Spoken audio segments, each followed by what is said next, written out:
And tonight I'm excited to welcome our panel members for our first ever collaborative event. This will be focused on nutrition for high performance sport, specifically focusing on Australian rules football. Before we start our episode, our mission here at Prepare Like a Pro is to empower aspiring athletes and staff with practical knowledge from some of the industry's most inspiring individuals and to strengthen the AFL community.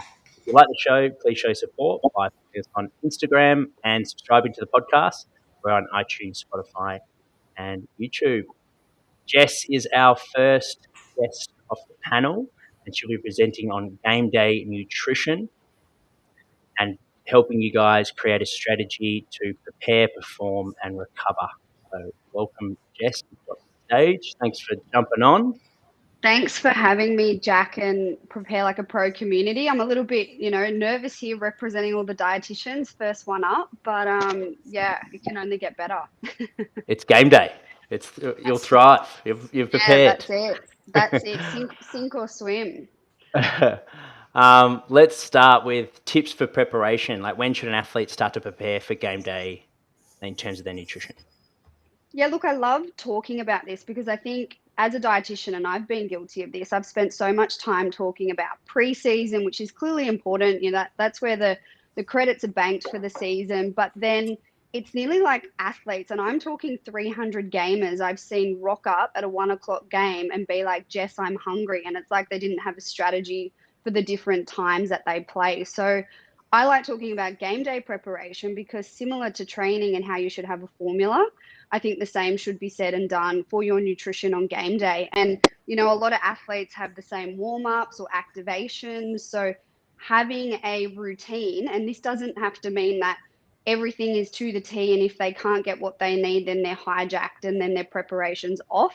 But it's just having a formula to kind of guide that preparation. So no matter what time they're playing, whether it's 9, 11, 12 in the afternoon, they've still prepared in enough time for that. So, the classic thing is the dinner the night before, which, of course is important. But one thing I used to recommend is 24 hours out. That's when you should start really thinking, or that's what I recommend. You should start thinking about that game day nutrition and, really focusing on your hydration, really focusing on your carbohydrate and your electrolytes. And that just helps adjust depending on what time that game is. Yeah. And so, it sounds like the time of game was something you referenced. So you work back from your workout when the player's playing. So if they're playing 12 o'clock, work back from 24 hours from the 12 o'clock game. And that would change if they're playing a night game. Yeah, that's exactly right. Because, obviously people listening to this are probably playing at all different times. And, if you're playing an early morning game and you only start preparing that night before, it could be a very different story to if you're playing a night game and you've started preparing the night before. So that 24-hour window is a good guide. But in saying that, the 4 hours kind of leading into a game really is that time to start applying, this formula that I've kind of termed, or I just like to reference, it's kind of that like pre-game meal window, pre-game snack, and then that primer. So it's the ability to have a good meal, which is going to sustain the energy reserves, but also appetite. You don't want to be getting hungry in your warm-up or in a game, like not the goal. And also you want to be having a snack that you're comfortable with and you're ready to kind of perform, and again, like I said, be satisfied. And then right in that kind of 30 to 60 minute window before, when you're really priming your body, it's really good to have like a priming snack, which is similarly going to do the same thing. So yeah, that kind of 4 hour window of the meal snack primer is a nice way to kind of really kind of have that acute window lead into a game.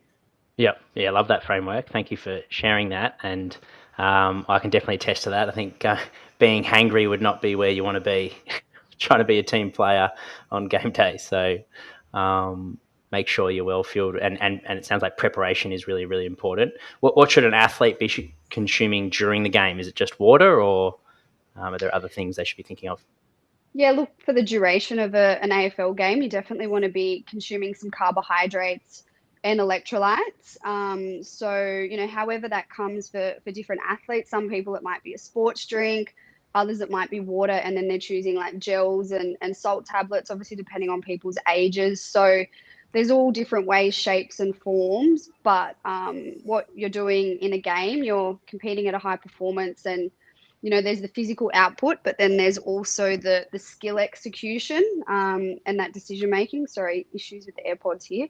And yeah, so you want to be ingesting something to make sure that you're continuing to execute and not fatigue, and be decision making, and your skills are as accurate as they can be at that pointy end of the game.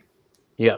And what would be your advice for players that might be overhydrating and they have to go to the toilet quite regularly throughout a game? How do you find that sweet spot of being well hydrated and not being, I guess, disturbed Yeah, by your it performance? it it is a sweet spot. Like, I've seen athletes weigh out heavier than what they weigh in, and so drinking to thirst, or having a strategy is something which also needs to be worked on, as does familiarizing yourself with what you're eating. So the first thing is weighing yourself pre and post, and about a 2% weight difference is a good amount for how much you should lose, but also not too much that you're dipping into a zone where you're going to impact your fatigue or your power output. So that's that kind of first step. And then the Mm-hmm. second thing, if you really want to drill down, like in a training session, you can essentially weigh yourself pre and post, and also kind of track what you've consumed to work out, what your kind of sweat rate is. And that will give you a little bit of a guide. But look, that's pretty technical. Another way of thinking about it is, about a cup of water or sports drinks, so say 200 mils every kind of 15 to 30 minutes. That's about a good amount for most people to kind of consume. Yeah. And do you have any tips for athletes who struggle to eat post game? Yeah, definitely. Look, I totally get it. You've just exerted yourself, and the lactic acid, and it was a conversation that I was always having with certain players. The one thing I would say is, the same reason you go to training to train yourself to get fitter, faster, stronger, you can train your stomach and your brain to know that it needs it and be able to tolerate it. So Mm-hmm. I think, first of all, knowing that. Second of all, use training as an opportunity to practice getting some nutrition in. And third of all, start with something. Like, it doesn't have to be the perfect post-game recovery meal or shake or snack, whatever that is. Start with something that you enjoy, that you can tolerate, and then train yourself to have a bit more. So if the only option is let's say for community athletes, the leftover takeaway food, you'd prefer them to have that rather than wait until an hour and a half of the drive home?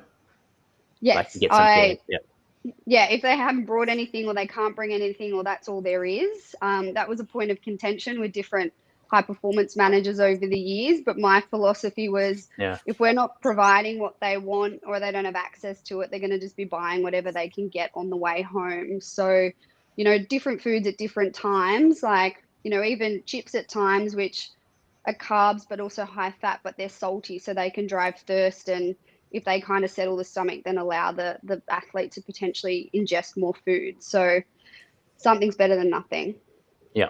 And what about the 30-minute window? Does an athlete need to consume something within 30 minutes?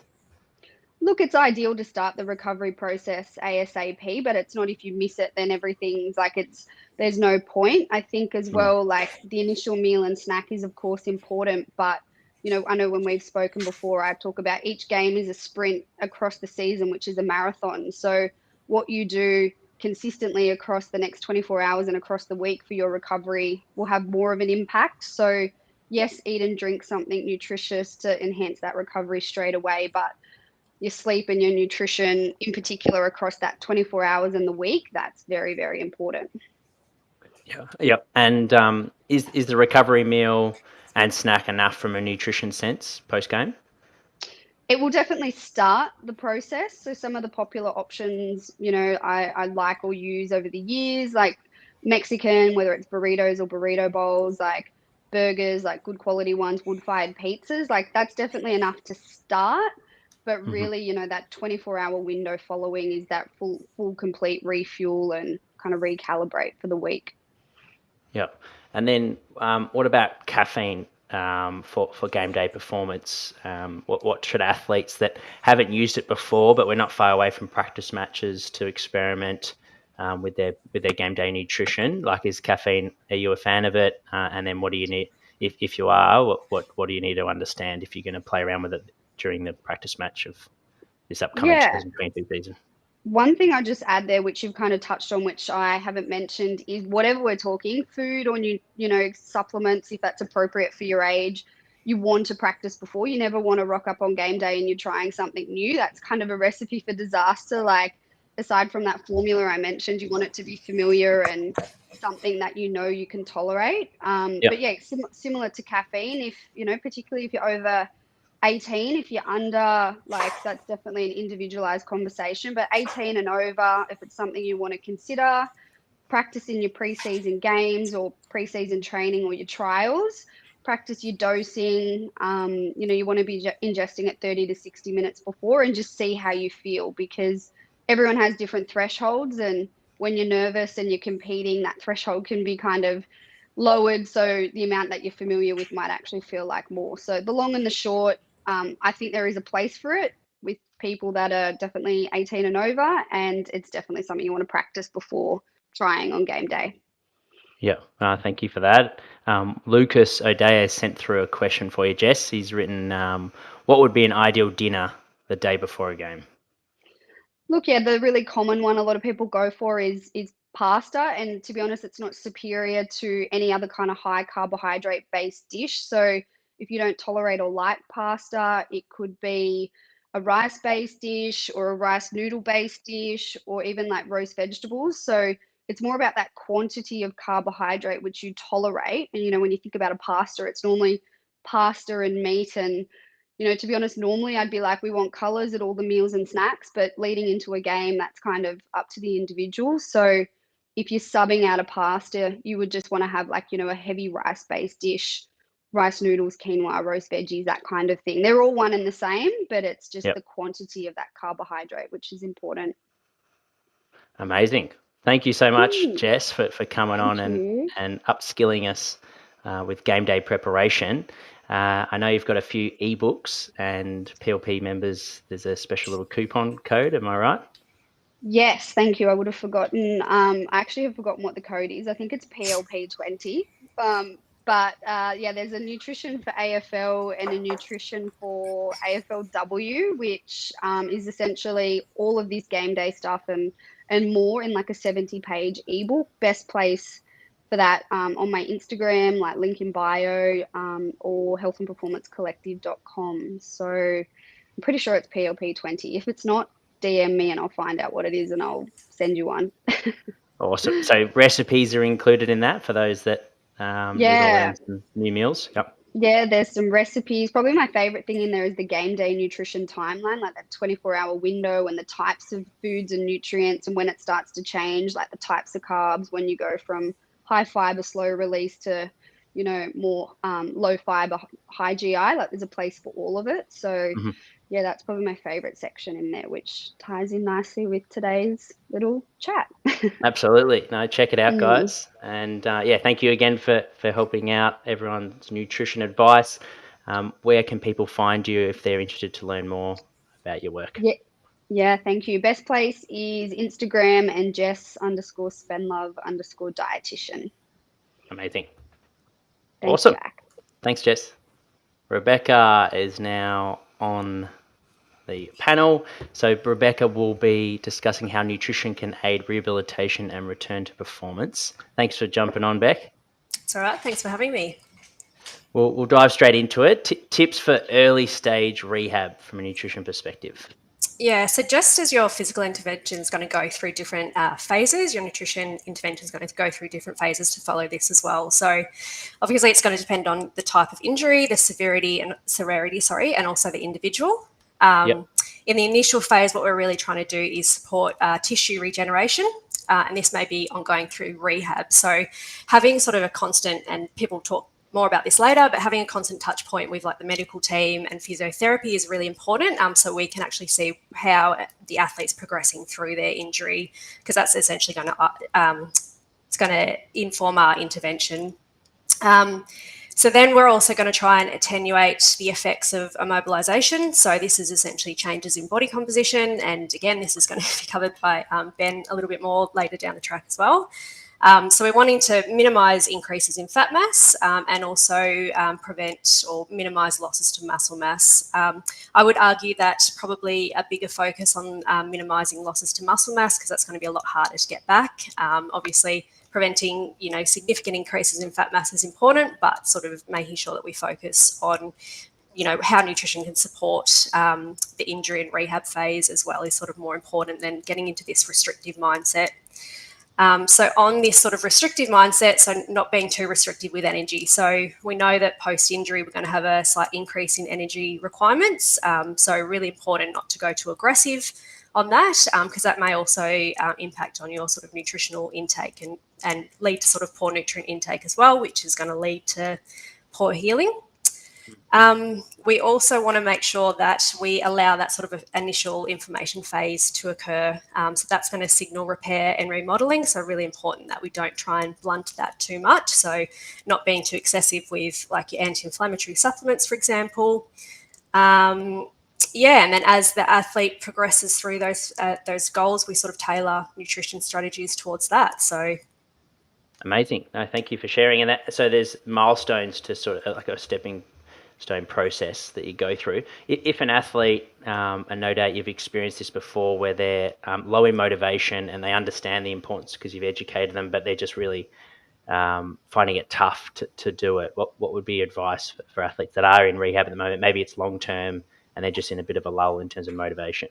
Yes, that's really common. And I think there's, it's obviously going to be a component of it, but really, again, going to that, how can we support our body to heal and return to play quicker? So kind of framing it around, being able to progress through those phases more quickly, I think helps, to support an athlete and obviously being sympathetic to what they're going through, but then just trying to sort of sell that, if we get this on point, then hopefully we can progress you through these stages quicker. Yeah. And then specifically, what type of ingredients do you want people that are trying to accelerate that healing process? What are some good food groups and ingredients to purchase when you're doing your grocery shopping in rehab? Yeah. So again, that's going to depend on your injury type and how long the injury is going to go for as well. So having, really sort of good conversations with your dietitian around that, how to support the different phases again. So for example, your muscle tissue is going to have different makeup than your collagen tissue, which is in your connective ligaments and tendons, and then also bone as well is going to be a different makeup as well. So really, finding out from your dietitian how you're going to tailor it towards those specific tissues. So I would say the big thing that I would suggest athletes to focus on when they are going through injury is that diet quality. So, there's no magical supplement that's going to speed up the healing process. It really is going to come back to having that good diet quality. So, for example, if you're thinking of something like bone tissue, if you've had a fracture, obviously that's quite a long recovery period.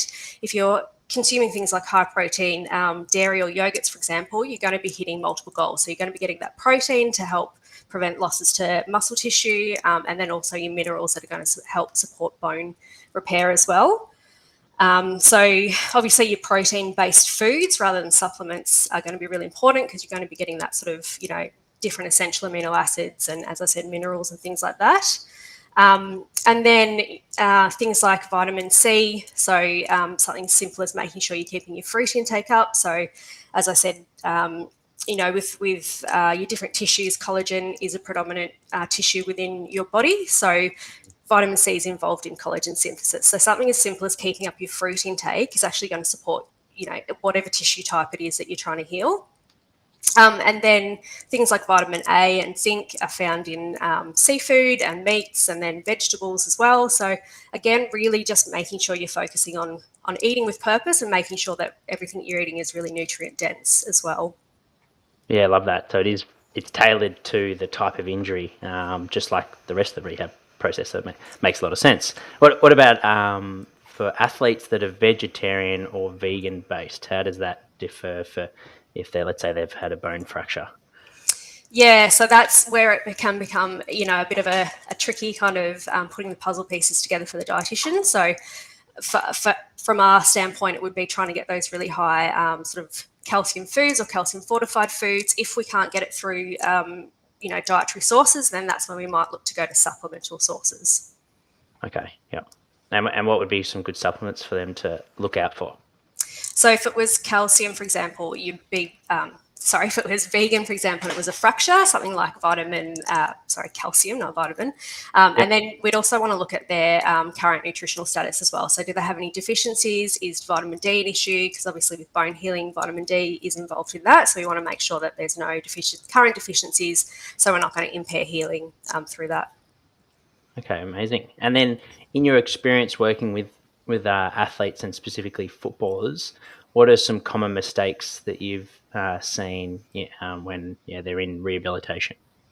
Yeah, so the key one would be that being really restrictive with energy. So I think there's a bit of a concept and fear around sort of fat mass and skin folds and all those kind of things. So often athletes will think, okay, I'm injured, I'm not exercising as much, and I need to be really restrictive with my intake. But obviously, if we're trying to heal the body, we need to provide it with everything that it needs. So being too restrictive is going to, potentially interfere with that. So making sure that is not sort of the mindset going into it, and again, seeing what we can actually do with our nutrition to support our body's healing is one of them.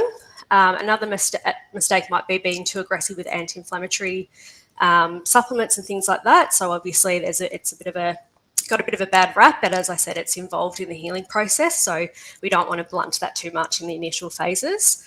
And then the third one would be sort of maintaining your protein intake. So again, there's kind of a thought process that I'm injured, so I don't need to eat as much, but that's one of those really key things that's going to help you maintain that muscle, which is going to help you return to training and then eventually return to play quicker.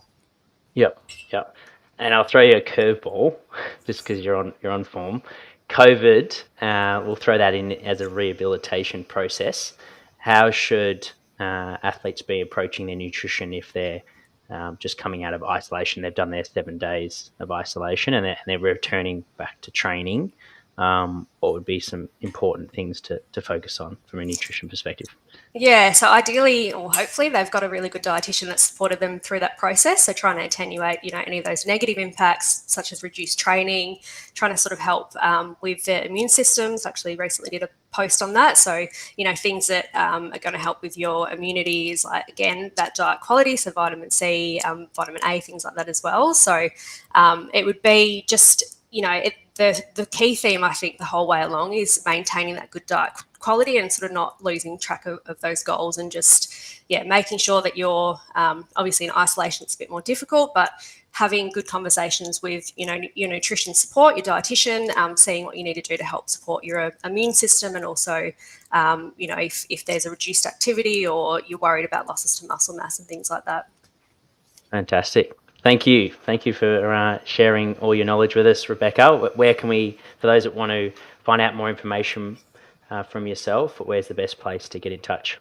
Yeah, so probably my Instagram. So it's just Dr._Beck_Alcock. Yep. We'll chuck them all in the show notes, guys, as well. So if you haven't written them down, head to the show notes for everyone's socials. But yeah, thank you again, Beck, for jumping on and helping us out in terms of those going through rehabilitation. It probably is the hardest time for an athlete to be in being in rehab. So to have support from a nutrition perspective, and no doubt if you can accelerate your rehab by a few days, or you just feel better on game day from a performance perspective, then it's a great competitive edge to get. So yeah, thank you. You're welcome. We now have Ben Parker presenting on what is the ideal body composition for Australian rules footballers. Thanks for jumping on, Ben. Thanks for having me again, Jack. That's good very to see good. you. Good to see you. Repping the PLP shirt.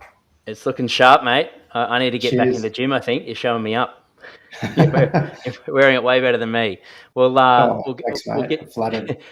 We'll get straight into what everyone wants to know. Well, not everyone, but I can imagine a lot of athletes, and I know a few that I spoke to just leaving the gym this afternoon.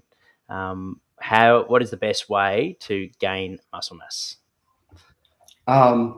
So, I mean, obviously that's a pretty complicated topic and there's a lot in it. Actually, first of all, if you wouldn't mind, I'd like to sort of touch on why you'd want to gain muscle mass in the first place. Absolutely. So, yeah, when speaking about body composition for AFL, actually, I've got a question for you, Jack.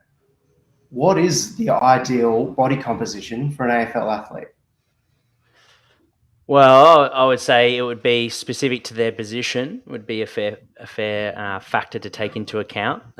So your key position guys need to be strong in the contest, and so they need to have some good, bit more muscle mass, particularly the rucks, key forwards, key backs. And then you've got your wingers, outside mids that probably need to be on the leaner side. So any excess weight for them would be a huge focus. So making sure they're quite efficient so they can cover the ground for those high intensity efforts.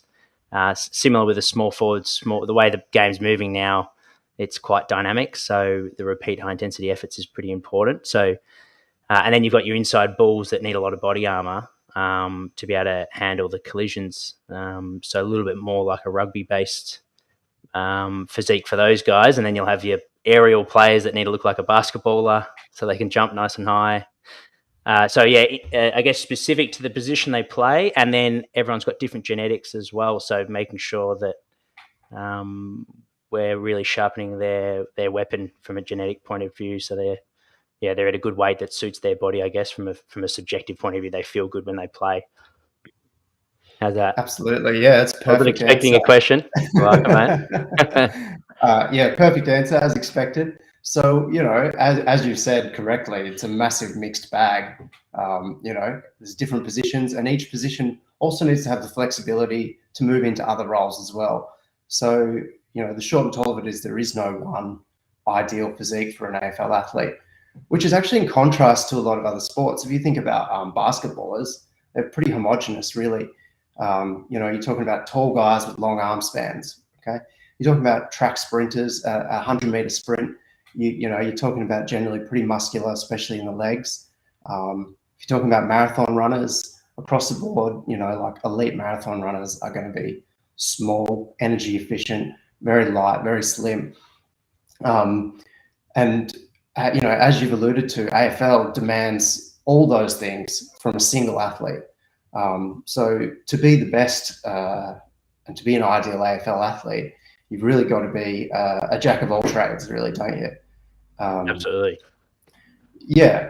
So so there's a lot of demands in AFL, and in terms of body composition, and there's a lot of advantages that you can get for your physical traits, right? So and you pretty much outlined all of them perfectly, and which physical traits would be advantageous for each position. In general, because we're asking them to run such far distance, like, even the players who run the least are still going to cover 8, 9, 10 kilometers over the course of a game generally. It's usually advantageous to be leaner rather than carrying excess body fat in most cases. Where excess body fat does give you that additional body armor, as you put it, and a bit more weight to throw around, unfortunately, you have to also carry that across the field for the entire duration of the game. And that costs additional energy. And so in a sport where we need energy efficiency, in general, you're going to be more energy efficient if you're leaner. So what we want to really do is get functional mass onto the athletes. So by adding lean mass to a person's physique, you actually are generating more force with that muscle and generating more power. And it's not just dead weight that you're carrying around. It's functional to their athleticism. Yeah. And so I think that sort of leads into, your first question of why you want to gain more lean mass and generally reduce fat mass within a certain range. And that's going to be individualized for each person based on what their genetics are, what their starting point is, what their specific role is. And so when we talk about body composition with athletes, I think it's really important to consider all those factors and also consider the impact of changing their body composition on their game and how it's going to affect the game. So when we measure body composition, there's lots of different ways we can do it. We can look at DEXA scans, we can look at bod pods, we can look at skin folds, we can look at just looking in the mirror and seeing what your physique looks like, just daily body weights. simple things like that. And then there's other methods that we don't really use, like bioelectrical impedance, due to error, and like underwater weighing and even bod pod. Generally we don't have access to that, and it's sort of difficult, but it can be good. So where was I going with that? Sorry. And then for the young boys, those, like, let's say the first year boys that are in the professional system, from a philosophy perspective, how do you go about educating them that we don't want to put on all that muscle all that quickly? Like you mentioned, it needs to be gradual for it to be functional and to prevent injuries or to lose their running game. What are some good ways or some good milestones to set in for those young players that are, they're growing into their body, so they're not at the AFL level yet in terms of their size for men and women, but you don't want to do it overnight.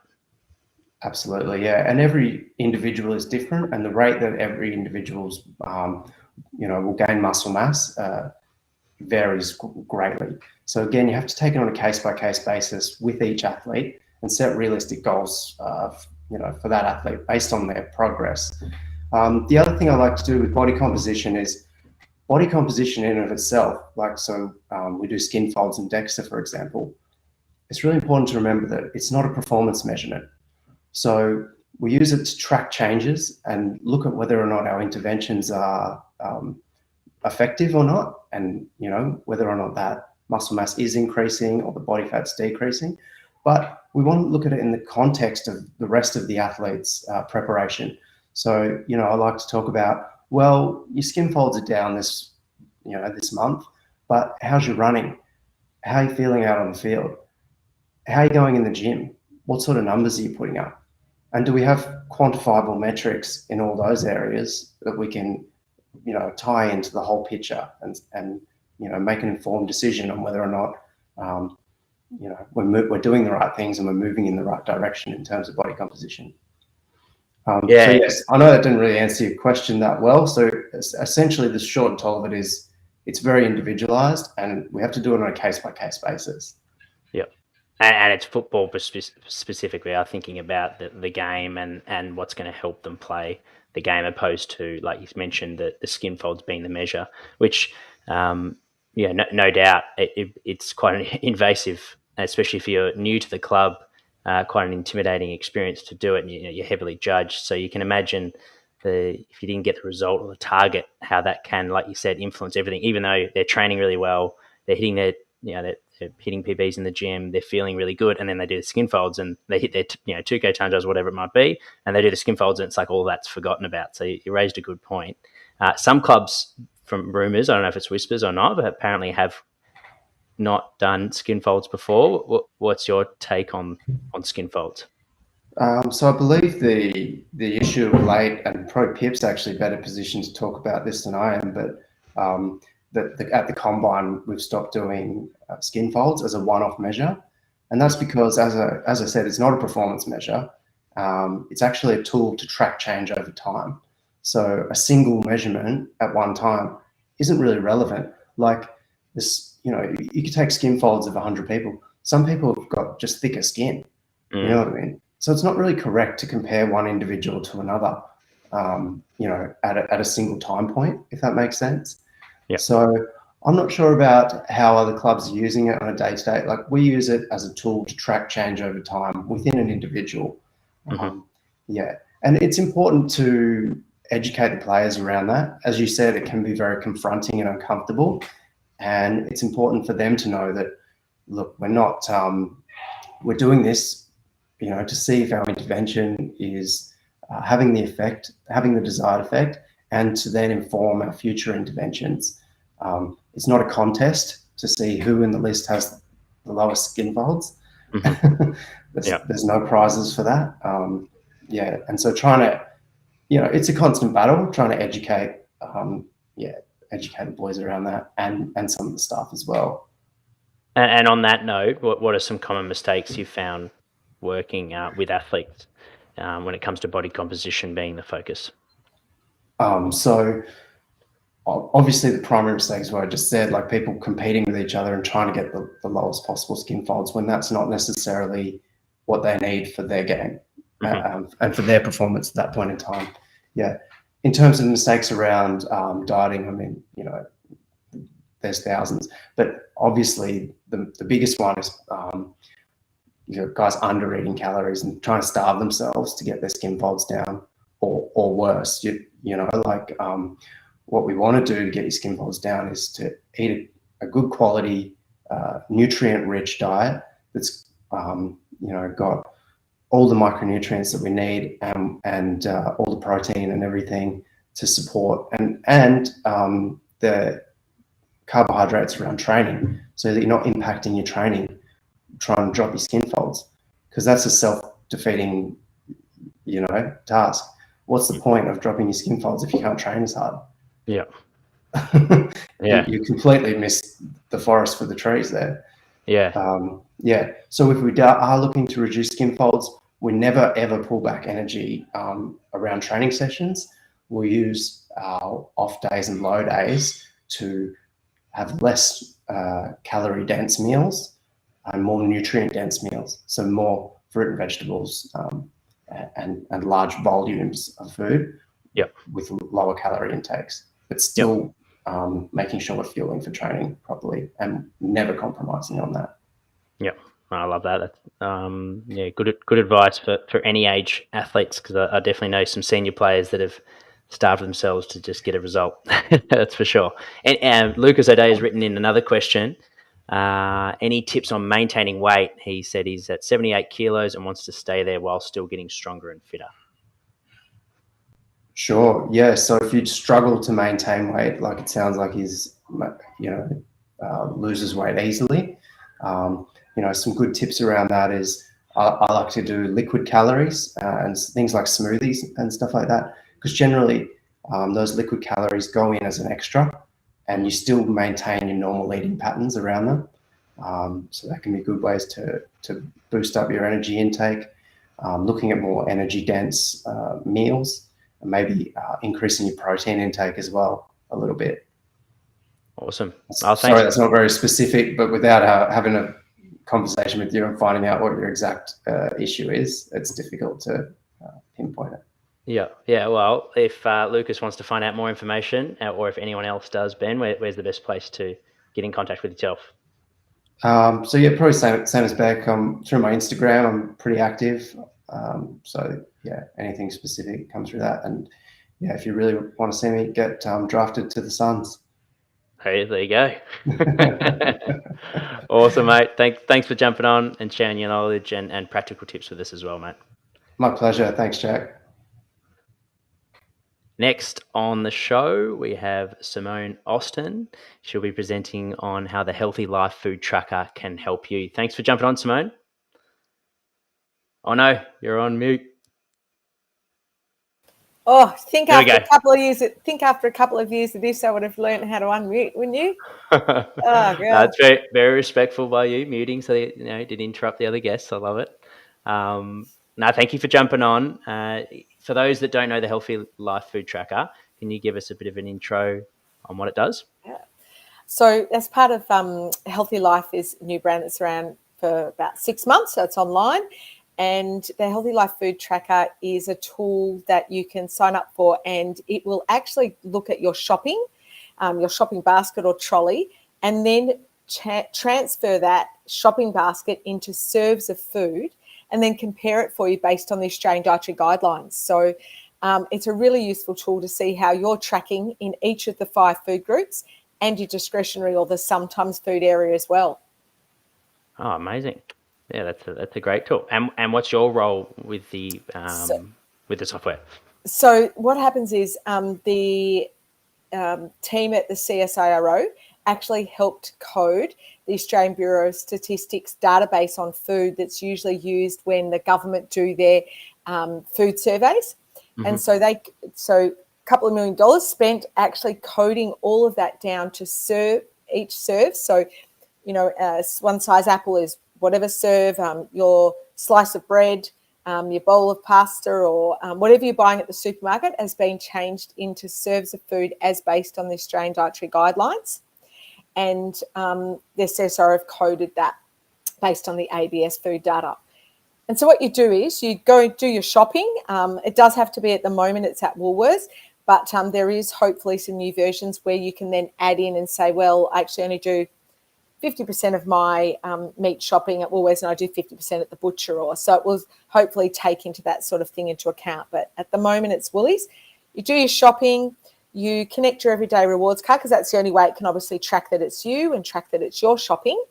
And then you get you log in at Healthy Life and you get your shopping changed for you into the bar graphs and into pie graphs with all pretty pictures. Wow, and I then, love that. Yeah, and then what you can do is you can see, well, this week I bought enough vegetables for my household to get me for 3 days, or I've got enough for 7 days, or so it will give you Projections, so to give you each of the 5 food group areas and show you how much you've got based on your household. So you can add the other people in your household in, or you can keep it just for yourself.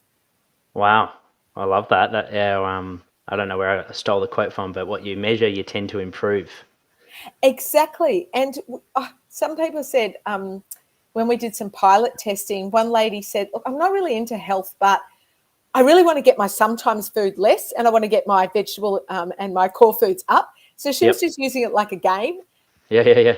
But you know what? If that makes her eat healthier because she wants to compete against herself, then that's working, isn't it? Absolutely.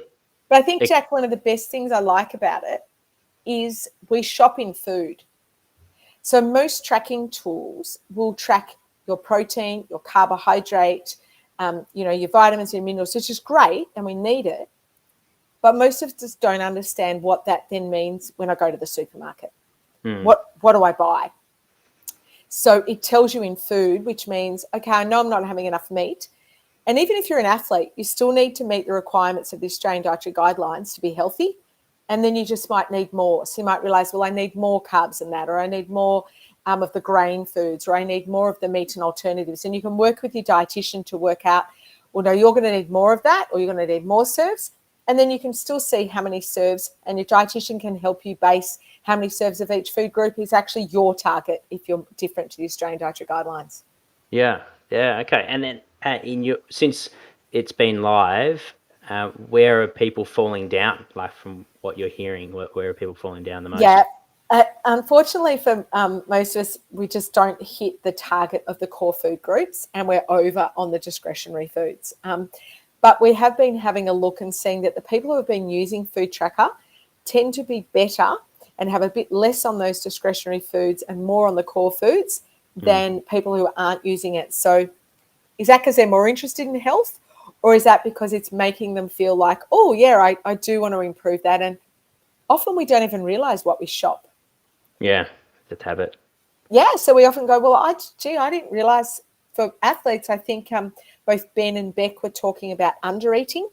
I think it's a really good tool to show where people are maybe not having enough of their grains, or they're not having enough of their meat and alternatives, or as Beck mentioned, when they've got fractures, if they're not having enough of their calcium, at least they could be looking at the dairy and dairy alternatives area to see, yeah, I actually need to purchase more of that.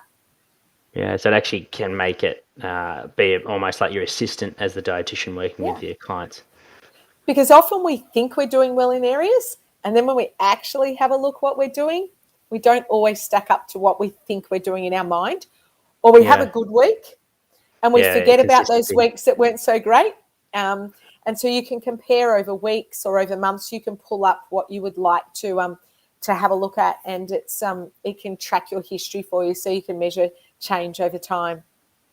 Yeah, and you said Woolworths, and so it includes everything that's in Woolworths, whatever. Yeah. If you're buying your meat, your eggs, anything you buy, your lollies, which is so what you want to buy. Yeah. Well, you could cheat the system if you wanted to, and you could do 2 shops where you do your shop, scan your everyday rewards, and then you could do your next shop and not scan your everyday rewards. If it gets competitive, like the steps do with friends, I'm sure that's going to happen. But you know what? You're only cheating yourself then, aren't you? So if you really want to know what you're doing over time, then it's a free tool. I think great in terms of no one's done this before. No one could, because it just was such a huge task to code every food in that ABS data down into serves of food rather than just using the nutrition information panels, which give you the nutrients. No one has invested in doing that before. So I have to say it's a pretty unique and good tool.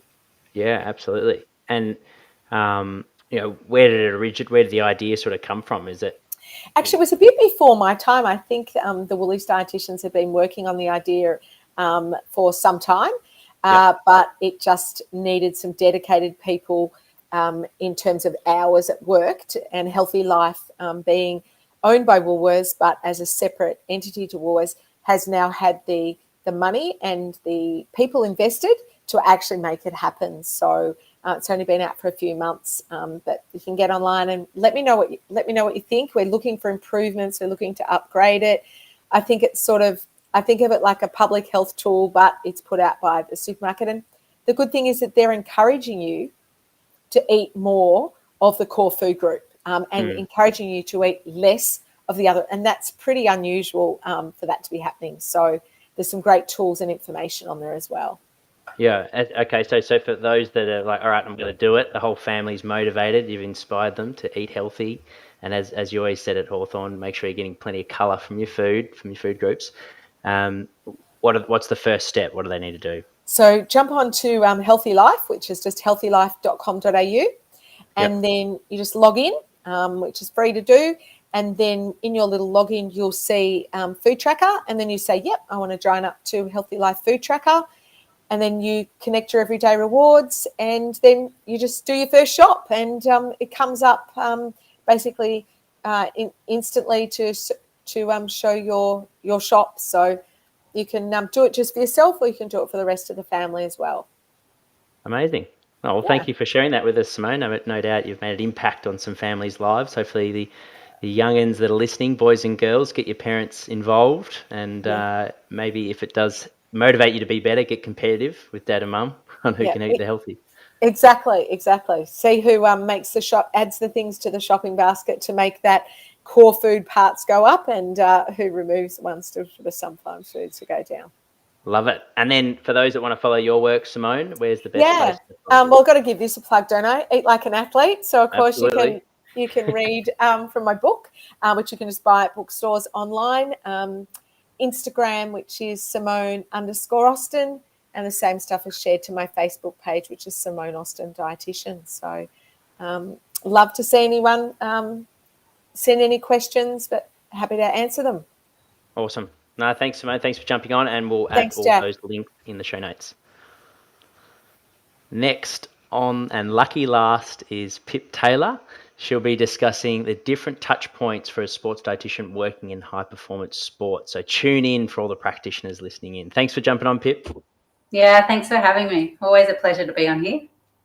Yeah, I'm looking forward to this one. Let's start with tips for new dietitians working in high-performance environment. Yeah, look, I think it's such a big question. And you can see, tonight there's 5 dietitians on here who have talked really broadly, all of these from different points of view. We've heard about game day and that pointy end of performance and fueling and what that looks from a physical and cognitive perspective.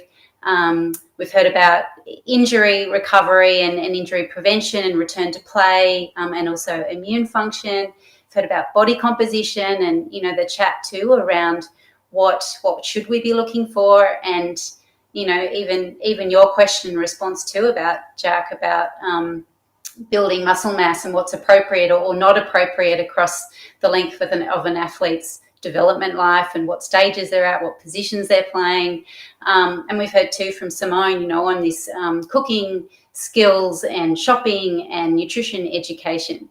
So I think, and even all of those topics, as broad as they are only just starting to scratch the surface of what dietitians actually do. We've got, you're talking about sleep, gut health, the more clinical side as well of dietetics. And I think that starts to give a really clear indication of one, all of those areas, but two, the broad understanding that you need to have. So I think if you're a dietitian looking to get into sports, it's understanding not just your knowledge, but how you fit into the bigger picture as well. You know, you've got to be able to engage with your S&C staff. You've got to be able to engage with a sports psych, who in that environment, that's a very different environment to a clinical setting. You've got to be able to have the language to talk to a coach or a high performance manager and understand the bigger picture of things, so that you're not going in all the time pushing nutrition as the priority for an athlete, because that's not always going to be the case. And even if you can see it as being a priority for that athlete at that point of time, it still may not be the time and place to be having that conversation. So I think it's, you know, understanding that whole environment in a really in-depth way, understanding the strategy behind the game, so that you can have conversations with coaches as well. You know, what is it that this athlete needs to do to get to the next level? It might not be directly food related. It might be that their skill execution needs to really step up a level. So it's then you taking a step back and understanding, well, how do I fit into this piece of the puzzle, and what other conversations do I have to have with other staff members? And I guess from a dietitian's perspective too, again, that's one piece of the puzzle. In that club environment, there's other touch points that an athlete even may not be aware of. You've got conversations that you're likely to be having with food service, whether you've got in a club or what you're organised external and the logistics and the information around that. You're probably having conversations with commercial as well, and different suppliers and different supplements and supporters in that sort of space. So it's, you know, it is a very varied role, and it's really understanding how you fit into all those conversations. Yeah, I love that. So you're not always just pushing your agenda all the time. It's knowing how important that is for that individual's development plan. And like you said, if the tactical sort of technical side is an area that they're putting all their energy in, you're probably going to not waste your time, but focus on someone else who really does need your time and energy in terms of, you know, moving the needle for their performance. But in terms of the tips for using those different touch points that you mentioned on, in your experience, what are some effective ways that you can be effective with your time, I guess? Yeah, I think it's, you know, there's probably this old school view that dietitians are either the food police, or we look after body comp and skinnies. And as even, you know, Ben spoke about when he was speaking about skinnies, that if that is the component that you're chasing, thinking this is the way I'm going to get better, then you really are missing the bigger picture, because it's so much more holistic approach than that. So I think if you're a coach, or if you're another high performance support staff in that environment, if you're not asking your dietitian, you know, how can I get this athlete to sleep better, or this athlete's coming injured all the time, or this athlete seems to get sick all the time. If you're not including your dietitian in those conversations as well, you're really getting, you know, just a really finite amount of the expertise that you could be getting from your dietitian. So I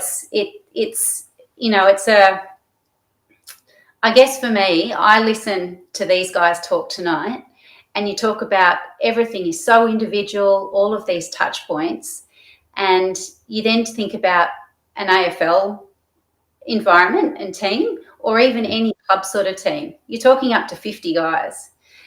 You think about the number of conversations and the amount of support that could be happening. Really, pull your dietitian in more, embed them in that team, invest in them, because they will have contributions to add to every single area. And so from the dietitian's perspective, if they are getting a bit of a roadblock due to the leader in that environment, have you been able to influence that situation and turn it around, or is it a matter of wait for a new boss? It can be a little bit of both. It's certainly challenging. And to be fair too, I understand that teams have budgets as well. And I guess, if you are a team operating under a budget and you're a dietitian coming in with limited hours as well, it's finding where's your bang for buck. And that has to be the health of an athlete as the priority. So, dealing with an athlete's health first, and that might mean that you're missing out on all the actual performance. But you're at least starting to get this education based and have these touch points of health to build it from there. And you asked a really hard question there, Jack, though. What was that? You asked a really hard question, and I have to say it's something dietitians probably battle all the time. And we probably have to do a better job too of educating everyone else about all of these touch points and how we operate and how we can add, value into every area. Yeah, because it's such a unique environment. Everyone is strong-willed and wants more time with the athletes, and it's competition, I guess. So it's a game that we're all playing, and it is a two-way street. The leader obviously it's a big part, but I guess, like you said, that it also has to come from the dietitian as well in pushing their case and showing their worth, which is challenging to do. It does, and I guess and this is probably advice for dietitians, but as well as broader staff, is that sometimes the message doesn't always need to come from the dietitian. For instance, if you're working on a rehab plan and you're working really closely with the physios, a lot of your work may almost be happening a little bit in the background, and so that message is delivered as one message. And so from an athlete's perspective, they're not being hit by 5 different staff with 5 different messages all at once.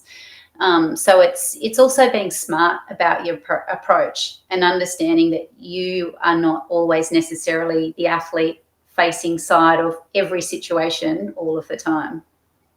Yeah, that's such great advice, because it might even just be a personality thing. Like, we're not going to, as much as we love to feel like we're, we're going to get along with everyone. There is personality clashes, and it doesn't matter what your role is within the team. If you can use a leader that they look up to, or another practitioner that they have a good relationship with, that they've been with for years, and leverage that, at the end of the day, the athlete's getting better, which is what we're all trying to do. So that's really great advice for all practitioners listening, and even maybe leaders, players as well. What about some common mistakes, either that you've learnt from early days, and how did you correct them, or you've heard mentoring other practitioners, and common mistakes for I guess those cutting their teeth?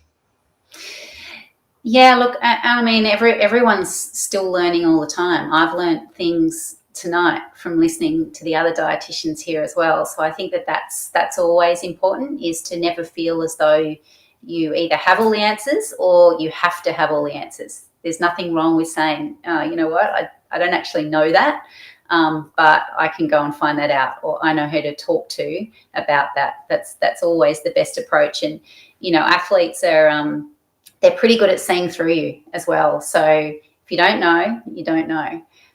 Don't tell them that you do and bluff your way through. I think, over time, things are certainly evolving as well. But I think probably the biggest piece of advice is exactly what you alluded to, Jack, that everyone in there has got eyes and ears, and everyone from a support staff and an athlete perspective has something to add to that. So the more conversations that you're having, the more relationships that you're building, and the more, I guess, open collaboration you can have across things. I know, everyone likes to stay in their line and stick to their area of expertise, but the reality is that you need to collaborate on all of those touch points as well. So for the strength and conditioning coaches listening, what are the best S&Cs that you've worked with that have really supported and collaborated effectively with? Is it touching base with you maybe 10 minutes a week and working, okay, with this player, what are we trying to do? And then, if they're spending hours in the gym with them, how are you going with PIP with your meal planning, or with those new recipes you're trying to learn how to make? Is it almost acting as a bit of having those conversations, or is it better to leave those? Like, where do you see the best, I guess, successful relationships from a practitioner point of view? Yeah, that can certainly vary a bit as well. But I think, certainly the conversations where you're able to have that chat with the S&Cs and you're able to understand, because it's very different too. And sometimes you'll have an athlete coming to you and saying, I want to put on muscle mass, or I need to put on muscle mass, and without any other explanation behind that. So then you as a dietitian, you're actually going to the S&C and saying, the athlete has said this, how does that fit in a bigger context? You might be having a chat with a coach as well, because, we've all seen it before too, an athlete hearing something from someone and having a complete misinterpretation of what they're actually hearing and what that should be looking at. But the best relationships with S&Cs are one where they trust you as well, and you can talk to them about which athletes are we looking for more power development, which ones are we looking to put muscle mass on, and then bringing into that conversation too, what does their history look like from an injury and loading perspective? Is this going to be appropriate? And I always find too that the best conversations are ones where each other, the two staff from different modalities, are actually asking devil's advocate questions of each other, and there's no offence there, and you can just get on and have a proper conversation and get a solution. Amazing.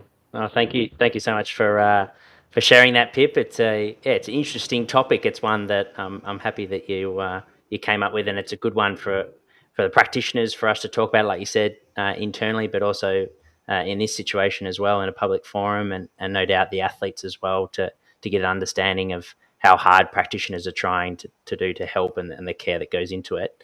We're going to move into now an open discussion. I reckon we'll keep it pretty short because everyone's got things to do tomorrow morning and we need to reset and unwind.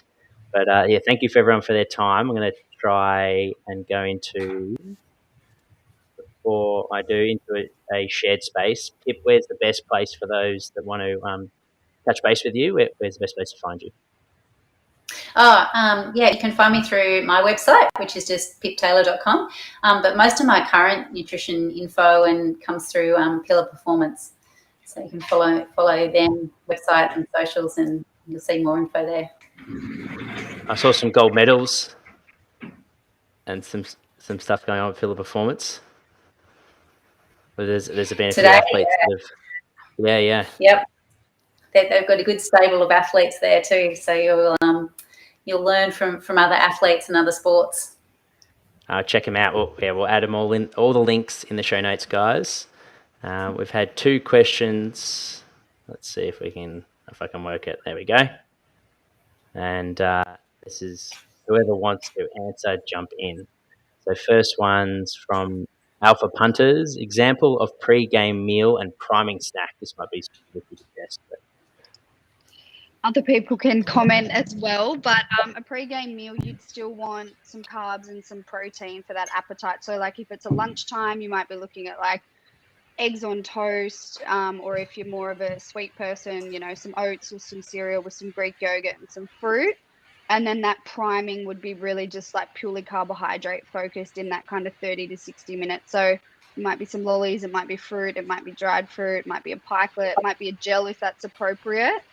And then they haven't asked about the snack, but I'll caveat that because if you've had a meal 4 hours and a primer, you may need a snack at about that 2 hour mark, kind of as you're getting to the game. So that's the kind of variable one. That's the one which could be carb, or it could be carb with a bit of protein, like peanut butter on toast, or peanut butter sandwich with some banana, or a muesli bar, or a squeezy yogurt pouch and a piece of fruit. They're the kinds of things that might look like. Fantastic. There you go, Alpha. Hopefully that answered your question. No doubt it did. Next one's from Mitchell. With all the learning new athletes require, are there diets needed to assist with learning?